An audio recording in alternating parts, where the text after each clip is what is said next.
I have tightened the internal monologues, sharpened the dialogue, and removed redundant descriptive passages to bring the total word count down to approximately 3,000 words while preserving the emotional arc, the cold retaliation tone, and all strategic modules.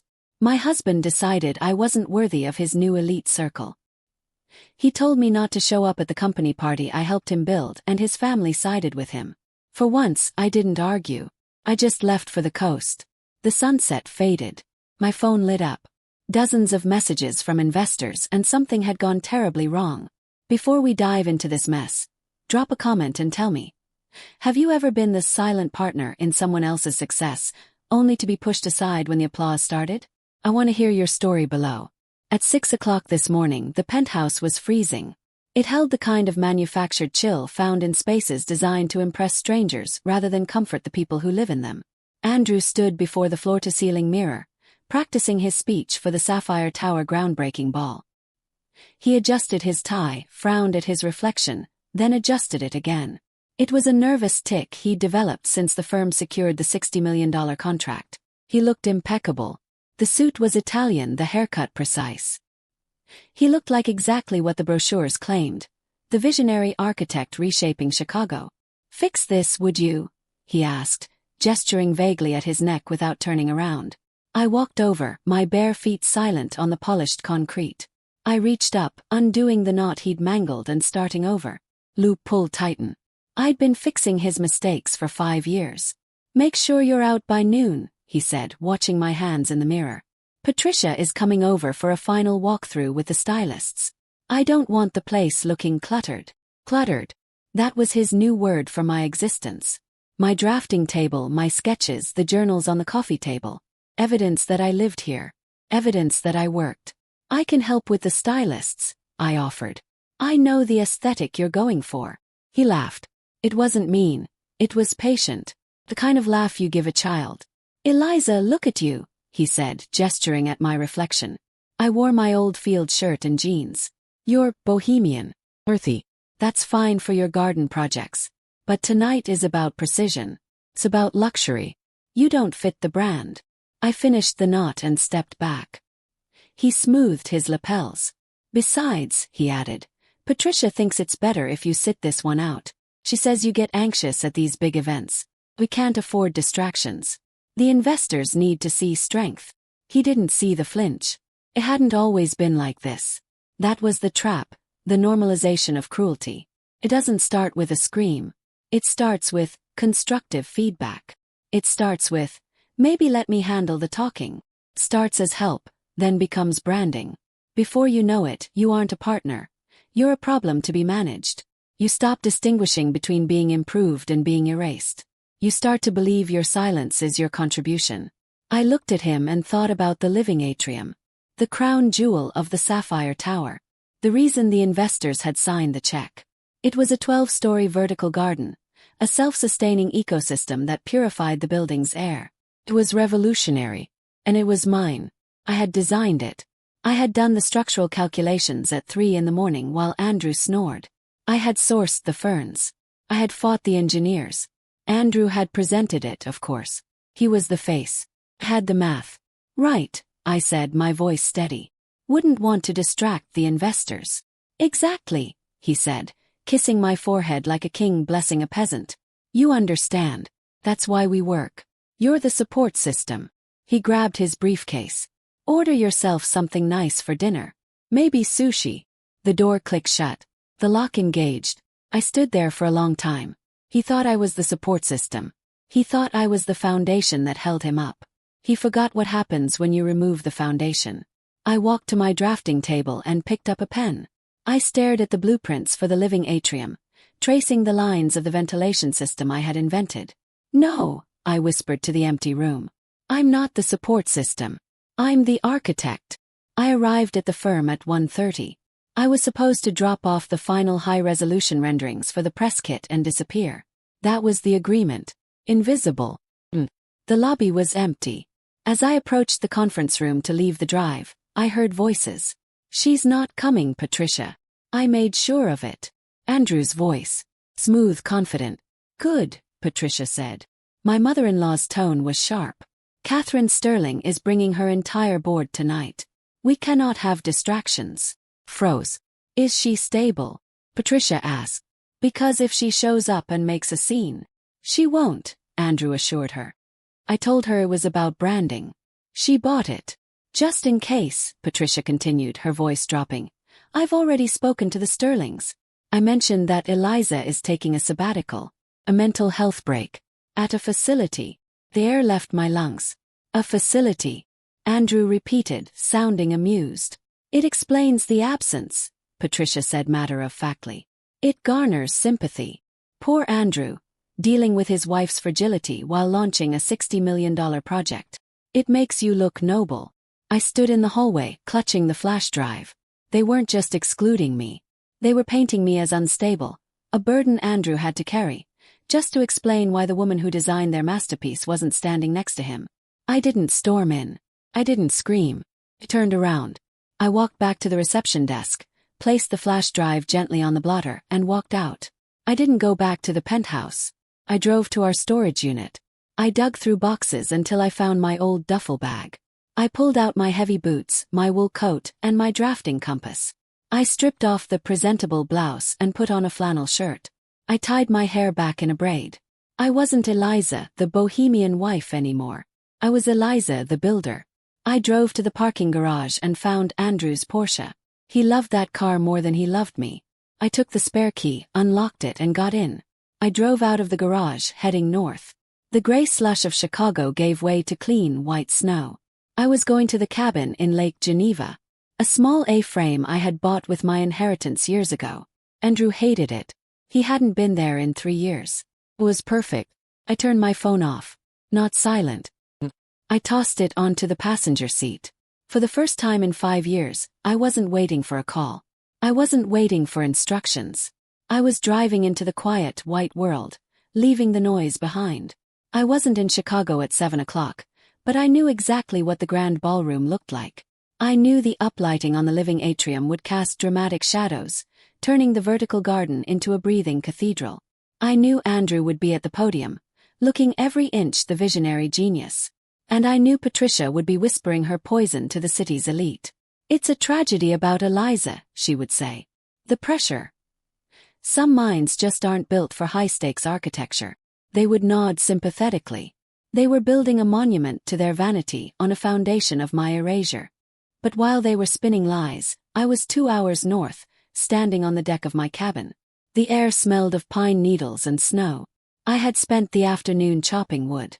The physical act was grounding. Swing, split, stack. Cause and effect. I built a fire and made a cup of cheap tea.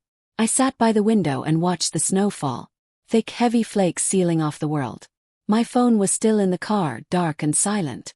Back in Chicago, the keynote was beginning. I learned later exactly how it went down. Andrew was wrapping up his speech, using buzzwords he'd memorized from my notes. The living atrium isn't just a garden, he declared. It is the lungs of this building. The applause was enthusiastic. But near the front, Catherine Sterling wasn't clapping. The matriarch of the Sterling Hotel empire. The woman whose $60 million investment made the tower possible. She was squinting at the structural supports of the atrium. Catherine stood up. She walked toward the podium. The room went quiet. Andrew, she said. Her voice cut through the room. Catherine, Andrew smiled, gripping the lectern. We were just about to. The hydroponic load, she interrupted. The water retention system on the upper levels. What is the specific tensile stress rating for the cantilevered trusses holding that weight? Andrew blinked.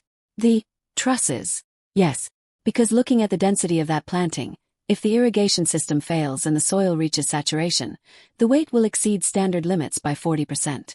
Unless you used a specific reinforced alloy I don't see listed. Andrew laughed nervously. I assure you, all safety protocols were. I don't want assurance, Andrew. I want the number. You designed it. What is the tensile rating? Silence suffocated the ballroom. Andrew looked at Patricia. He looked at his assistants. He didn't know. He couldn't know. He hadn't run the numbers at 4 in the morning. I had. At the cabin, the snow was falling harder. I realized I didn't know if the roads would be blocked. I walked out to the car and grabbed my phone. I brought it inside and held down the power button. I just wanted to check the weather. The phone connected. Bing, bing, bing. It wasn't a chime. It was a continuous, frantic buzz. Notifications cascaded down the screen. Messages from Andrew. From Patricia. From numbers I didn't recognize. Answer your phone. Where are the specs? Catherine is asking. Eliza, pick up. We have a problem. The avalanche had started.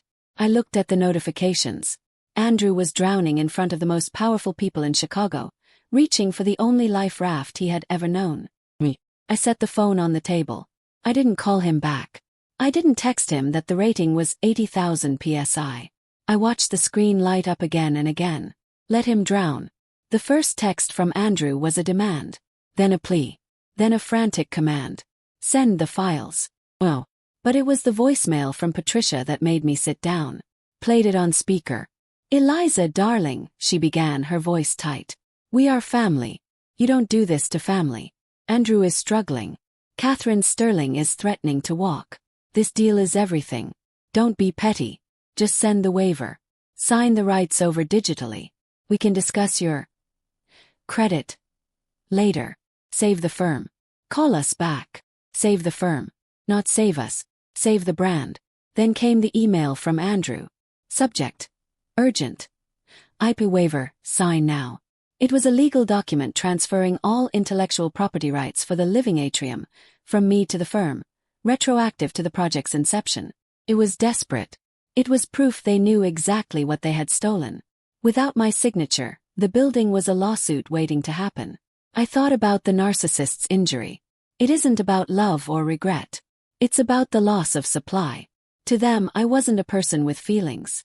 I was a toaster that had stopped working. I was a load-bearing wall that had walked away. Their panic wasn't because they missed me. It was because the roof was caving in. My phone rang again. A number I didn't recognize. Answered. Hello. Eliza. The voice was crisp. This is Catherine Sterling. Took a breath. Hello, Mrs. Sterling. I'm standing in the lobby of the Sapphire Tower, she said. The background noise was chaotic. Andrew is currently trying to explain why he can't answer a basic engineering question. He's sweating through his expensive suit. I imagine he is. I pulled the original permit filings, Catherine continued.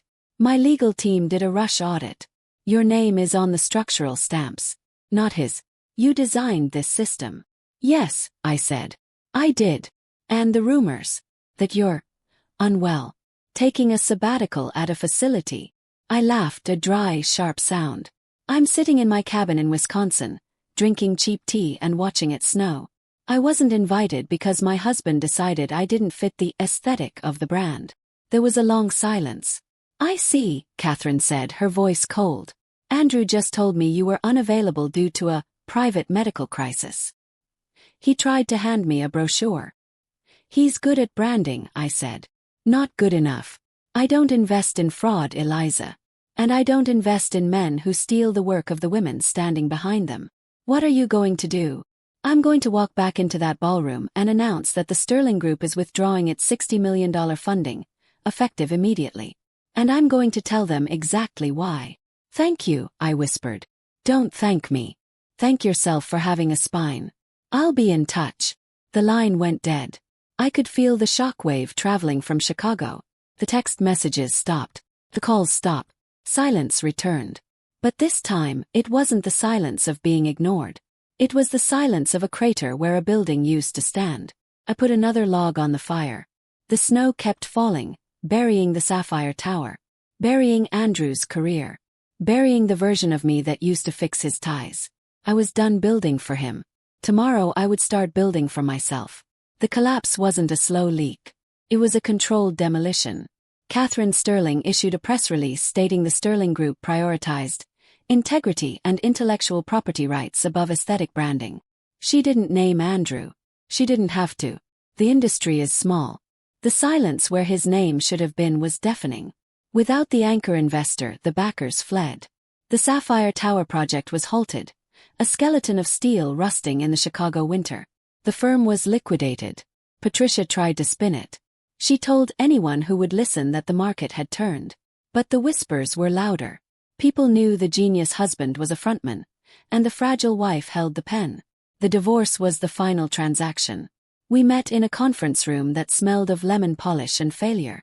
Andrew sat across from me, looking diminished. The expensive suit didn't fit right anymore. He tried to negotiate. He tried to claim my work was marital property. "I don't want the penthouse, Andrew," I said, sliding the paperwork across the table. "I don't want the Porsche. I don't want your money." He looked up, a flicker of hope in his eyes. "What do you want?" "I want the rights," I said. "Every sketch, every schematic, every rendering of the living atrium. And I want my name restored to the original filings. That's all."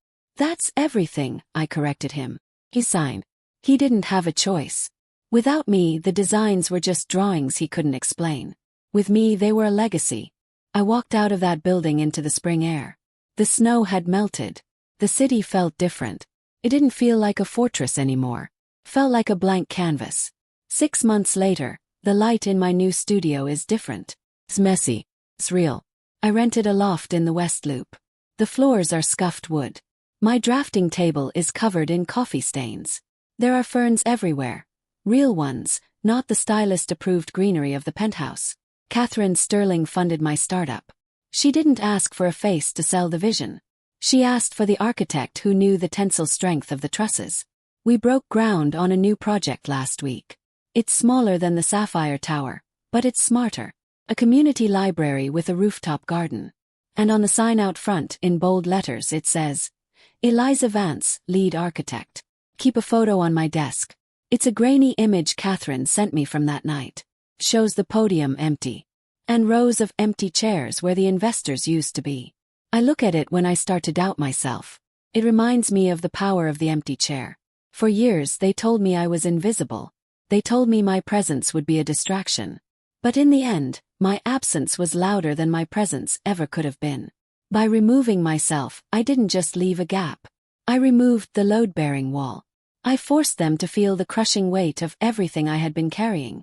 They didn't realize the bohemian wife was the only thing keeping the roof from caving in until the snow started falling on their heads. I don't build for Andrew anymore. I build for the people who know that the foundation matters more than the facade. Picked up my pen. The sun was setting over Chicago, casting golden shadows across my blueprints. It was going to be a long night. I had calculations to run. I had a vision to build. And this time I wasn't going to hide it. Eliza realized that sometimes the best revenge isn't burning the house down. It's taking the blueprints with you. If you've ever had to walk away to prove your worth, hit like and subscribe. You are the architect of your own life now.